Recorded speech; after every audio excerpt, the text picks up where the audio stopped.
बातमीचे प्रायोजक आहेत हॉटेल रोहित। सोलापूर पुणे राष्ट्रीय महामार्गावर कांद्याचा ट्रक पलटला। 5 ते 6 किलोमीटर वाहनांच्या रांगा। छत्रपती संभाजीनगरहून बेंगलोरला रवाना झाला होता ट्रक। आज ITI जेईई परीक्षा असल्याने विद्यार्थ्यांना ट्रॅफिकचा करावा लागणार सामना। ट्रकमध्ये साधारण 600 पोती कांदा असल्याची प्राथमिक माहिती। गाडीचे टायर फुटल्याने गाडी झाली पलटी। यामध्ये कोणतीही जीवितहानी नाही तर वाहन चालक किरकोळ जखमी। दरम्यान पहाटे 5 वाजल्यापासून वाहतूक व्यवस्था विस्कळीत। 5 ते 6 किलोमीटर वाहनांच्या लांबच लांब रांगा। वाहतूक व्यवस्था सुरळीत करण्यासाठी ट्रॅफिक पोलीस स्वतः कांद्याचे पोते उचलत असल्याचे चित्र सध्या दिसून येत आहे।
हा नमस्कार, मी PSI प्रवीण पारडे, शहर वाहतूक शाखा सोलापूर। तर आज पहाटे 5 वाजता सदरचा कंटेनर जे आहे कांदा वाहतुकीचा मालाचा तो पलटी झालेला होता।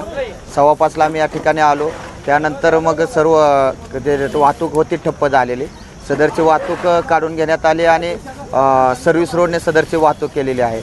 आज IIT जेईईचाही ॲडव्हान्सचा पेपर आहे, त्या अनुषंगाने विद्यार्थ्यांचे हाल होऊ नयेत त्यामुळे 10 कर्मचारी आम्ही तैनात केलेले आहेत। तसेच हे कांद्याची वाहतूक जे होतं साधारणतः 600 गोणे आहेत आणि ज्या व्यापाऱ्यांचा माल होता त्यांनी सोलापूरच्या व्यापाऱ्यांकडे दिला आणि संबंधित व्यापाऱ्यांनी त्यांची लेबर लोक या ठिकाणी माल करण्यासाठी पाठवलेले आहेत। आणि जो पलटी झालेला ट्रक आहे तर त्यासाठी 2 क्रेन हायवे राष्ट्रीय महामार्ग यांच्याकडून आलेले आहेत। सदर त्यातील गोण्या रिकाम्या होतात तर ट्रक आम्ही साईडला घेऊन वाहतूक सुरळीत करण्याचा आमचा प्रयत्न आहे। स्वतः तुमचे सहकारी पोतं उचलले, काय सांगाल तुम्ही? सोलापूरचा सेवा करणं हे आमचं कामच आहे आणि आमचे वाहतूकचे कर्मचारी असतील किंवा देशप्रेमी नागरिक आहेत ते स्वतःहून उत्स्फूर्तपणे मदत करत आहेत। त्यामुळे निश्चितच एक ही मनाला दिलासा देणारी गोष्ट आहे।